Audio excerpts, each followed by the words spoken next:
அந்த பன்னாட்டு நிறுவனங்கள் இந்த நெகிழ்வுத்தன்மையை வேணும் அப்படின்னு சொல்லிட்டு நம்ம இந்தியாவுக்கு வர்றாங்க. இப்ப தமிழ்நாடு போன்ற மாநிலங்கள்லாம் வரும்போது இது எவ்வளவு தூரம் இம்ப்ளிமெண்டேஷன்ல வருது, அதுக்கு நமக்கு அசைஞ்சு கொடுக்கல, அவங்களுக்கு தேவையான அந்த நெகிழ்வை நம்ம கொடுக்கல அப்படின்னா அது வேற மாநிலங்கள் எந்த மாநிலங்கள் கொடுக்குதோ அங்க போயிடுது அந்த விஷயங்கள். ஆமா, அப்படி அதாவது நெகிழ்வுத்தன்மை கொண்ட வேலை நேரம் அவர்கள் கேட்கறதுக்கு அடிப்படை காரணம் என்னன்னா, அது மத்திய அரசு ஆமா கொடுக்கலாம் என்று அவங்க முடிவெடுப்பதற்கு கொடுக்க காரணம் என்னன்னா, 8 மணி நேர வேலைக்கு பிறகு வாரத்தின் 6 நாட்டில் ஒரு நாளைக்கு 2 மணி நேரம் 12 மணி நேரம் ஓவர் டைம் கொடுக்கணும்.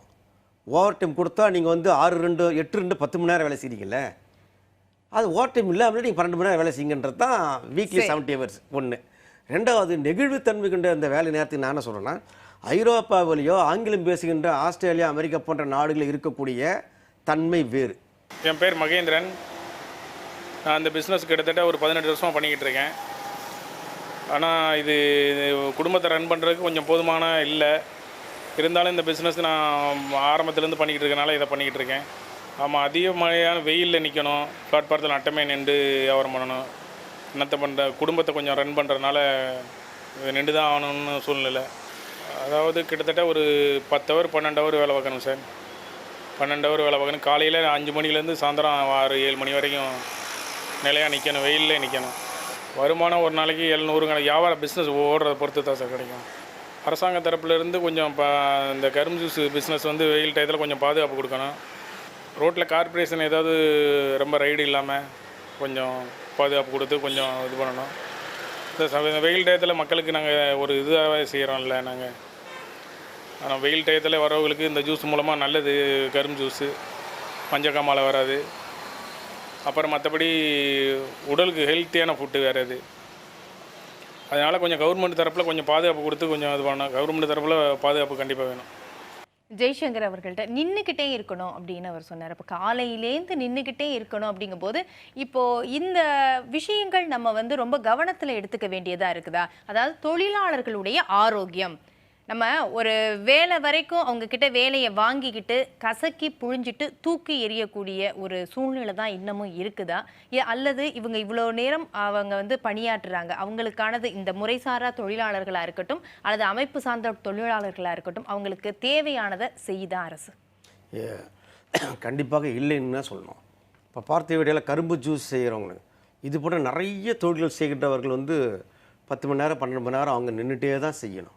இப்போ சமீபத்தில் டி நகரில் பார்த்தீங்கன்னா ஒரு எல்லா ஷாப்பிங் மால்லையும் இருக்கக்கூடிய அங்கே துணிகள் விற்கிற அந்த விற்பனையாளர்கள் நின்றுட்டே தான் இருக்கணும். அப்போ நின்றுட்டே இருக்கலாம் என்ன நடக்கும் அப்படின்னு சொன்னால், பெண்களுக்கு ஹிப்பில் பெயின் வரும், காலில் நரம்பு சுழற்சின்ற மாதிரி ஒரு நோய்கள் வரும்.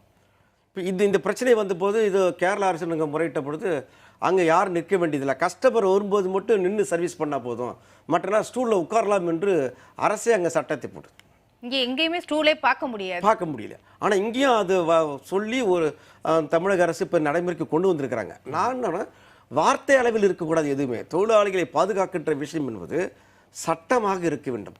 சட்டத்தை அமுலாக்காத அந்த நிறுவனங்கள் மீது நடவடிக்கை பாயும் என்ற பயம் அவர்களுக்கு இருக்கணும். சட்டம் இருக்குது, நூற்றுக்கணக்கான ஆயிரக்கணக்கான சட்டங்கள் இருக்குது. சட்டங்களாக புத்தகத்தில் தான் இருக்குது, அது அமுலாக்கத்துக்கு வர்றதே கிடையாது. வராததுன்னு விளைவுதான் இவர் தைரியமாக எல்லா குற்றங்களையும் செய்கிறாங்க. இதை வலியுறுத்த வேண்டியது யாருடைய பொறுப்பு? அதற்கான முயற்சிகள் எடுக்கப்படுதா? தொழிலாளிகளே எங்ககிட்ட சொல்கிறாங்க, நாங்கள் பல இடங்களில் போய் சொல்கிறோம். இப்போ சொன்னவர் யார் இருந்தால் நீ வேலையை விட்டு தூக்குறாங்க. அந்த இடத்துக்கு 14 மணி நேரம் வேலை செய்யக்கூடிய அந்த பெண் தொழிலாளியோ ஆண் தொழிலாளியோ அவங்களோட அதிகபட்சமாக சம்பளம் கொடுக்கும். ஒரு 8,000 ரூபாய் 10,000 ரூபாய். எங்கள் அங்காடி தெரு படம் பார்த்துருப்பீங்க, அதே மாதிரி தான் தங்க வச்சுருக்கிறாங்க. ஒரு இடத்துல 20 பேர் 30 பேர் தூங்கி எழுதுன்னு குளிச்சுட்டு காலையில் டிஃபன் சாப்பிட்டு காலையில் வந்தோம்னா வெல்கம் பண்ணுறதுலேருந்து விற்பனை பண்ணுறவரை அந்த தொழிலாளிகள் வீடு எங்கேயோ ஒரு கிராமத்தில் இருக்கும் போது அவர்களை பாதுகாப்பு சம்பந்தமாக இந்த அரசு என்ன நடவடிக்கை எடுக்கிறது என்பதை நம்ம கேட்கின்ற பொழுது இந்த மாதிரி திட்டங்களே அவங்களுக்கு கிடையாது. இல்லை, இப்போ இந்த கண்காணிக்கிறதுல யாருடைய வரையறையில் வருது சார்? எந்த அதிகாரி கீழே வருது? இந்த மாதிரி நடக்குதுன்னு அப்பட்டமாக தெரியுது, எல்லாருக்கும் தெரியுது.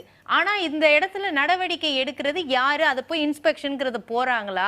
எந்த இடத்துல இது பிரச்சனையாக? ஃபேக்டரி சூப்பர்வைசர் கண்ட்ரோலில் வரும். இது ஷாப்ஸ் அண்ட் எஸ்டாப்ளிஷ்மெண்ட் ஆக்டில் வருது. ஷாப்ஸ் அண்ட் எஸ்டாப்ளிஷ்மெண்ட் ஆக்டுக்குன்னு ஒரு துறை இருக்குது. அந்த துறையில் இன்ஸ்பெக்டர்ஸ் இருக்காங்க, அதிகாரிகள் இருக்காங்க. அவர்களை ஆய்வு பண்ணணும். ஆய்வு பண்ணிட்டு ரிப்போர்ட்டை அரசாங்கத்துக்கு கொடுக்கணும். வெல்ஃபேர் மெஷர்ஸ் உட்பட அவங்க அரசாங்கத்துக்கு கொடுக்க முடியும். இவங்களுக்கு கொடுப்பதும் கிடையாது, அரசு கேட்பதும் கிடையாது. அரசை ஆளுகின்ற முக்கிய அதிகாரிகளே அதே நிறுவனத்தில் போட்டு துணி எடுக்கிறாங்க, பட்டு துணி எடுக்கிறாங்க, ஷர்ட்ஸ் எடுக்கிறாங்க, தொழிலாளிகளை பார்க்குறாங்க. இப்போ என்னென்னா நாங்கள் என்ன கருதுறோன்னா, இது தொழிலாளிகள் நலன் சார்ந்த அரசு அல்ல. ஏன்னா 93% வாக்காளர்கள் இப்போ வாக்கு போட்டதை நீங்கள் ஆட்சி அமைக்கிறீங்க. ஆனால் அவர்களுடைய தொழில் இன்றல்ல நேற்றில் பல 50 ஆண்டுகளாக இப்படி தான் இருக்குது. அது மாற்ற வேண்டிய கடமை அரசுக்கு இருக்கு, அரசின் பிரதிநிதிகளுக்கு, எம்பிக்கு இருக்கு, எம்எல்ஏக்கு இருக்கு, அதிகாரிகளுக்கு இருக்கு என்ற கவலை என்பது அவர்களுக்கு இல்லை. ஏன்னா இது அரசு தொழிலாளிகளோட அரசு அல்ல. அது அதனால் நாங்கள் கவலைப்படலை.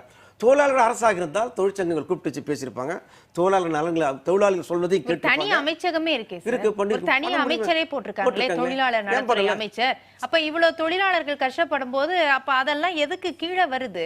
என்னன்னா இவங்க இந்த இவ்வளவு தொழிலாளிகளை உள்ளடக்கி ஒரு ஸ்கீம் ரெடி பண்ணால் அதுக்கு பல 1000 கோடிகள் பணத்தை இன்வெஸ்ட் பண்ண வேண்டி வரும், முதலீடு பண்ண வேண்டி வரும். அரசாங்கத்துக்கு வருமானம் கிடையாது. இப்பொழுதோன வருமானம் எந்த இடத்துல கஞ்சப்படணும், எந்த இடத்துல மிச்சம் பிடிக்கணும் அப்படிங்கிறது ஒரு விஷயம் இருக்குல்ல. இது தொழிலாளர்களுடைய வாழ்வும் சம்பந்தப்பட்டது, உயிர் சம்பந்தப்பட்டது, அது மூலமா ப்ரொடக்ஷன் நம்ம நாட்டுடைய வளம் சம்பந்தப்பட்டது. இந்த இதுல எப்படி ஒரு அஜாக்கிரதையா அலட்சியமா இருக்க முடியும்? இல்லை, அவங்க என்னன்னா அதான் ஆரம்பத்திலே சொன்னேன், இது முதலாளிகளுக்கு ஆதரவானாலும் முதலாளித்துவ அரசு. இது அவங்க என்ன நினைக்கிறாங்கன்னா, பெருமுதலாளிகள்கிட்ட இருந்து வரியை வசூலிப்பதற்கோ வேறு சில விஷயங்களை வசூலிப்பதற்கு அவர்கள் தயாரா இல்லை. அது ரெண்டா இருந்தாலும் சொல்றீங்களா? மத்திய அரசா இருந்தாலும் மாநில அரசு, இவர்களையும் எத்தனை ஆட்சி மாறினாலும் அதே தாங்கிறீங்க. ஏன்னா அந்த அரசு மத்திய அரசின் யார் கொண்டு வர்றதே யாருன்னா கொண்டவர்களே இந்த முதலாளிகளுடைய கூட்டமைப்பு தான் கொண்டு வருது. அதானி அன்கோ தான் கொண்டு வராங்க, இல்லை XYZ யாரும் கொண்டு வராங்க. அப்போ அவர்களுக்கு பாதகமாக எப்படி செய்வாங்க? அவங்க செய்ய மாட்டாங்க. அதனால தான் இந்த முறைசாரா தொழிலாளிகளையும் சாமானிய தொழிலாளியை பற்றி அவங்களுக்கு அக்கறைப்படுவது கிடையாது. இல்லைன்னா பேங்க்ல அவரை பணம் கட்டாத ஃபாரின் ஓடி போன 43 முதலாளிகளை பற்றி கவலைப்படாமல் இந்த அரசு இருக்குமா? எத்தனை 1000 கோடிகள் போச்சு. நம்ம மக்கள் பணம் தானே, உங்கள் பணம் என் பணம் தானே பேங்க்லேருந்து போச்சு. கவலைப்படலை அரசு.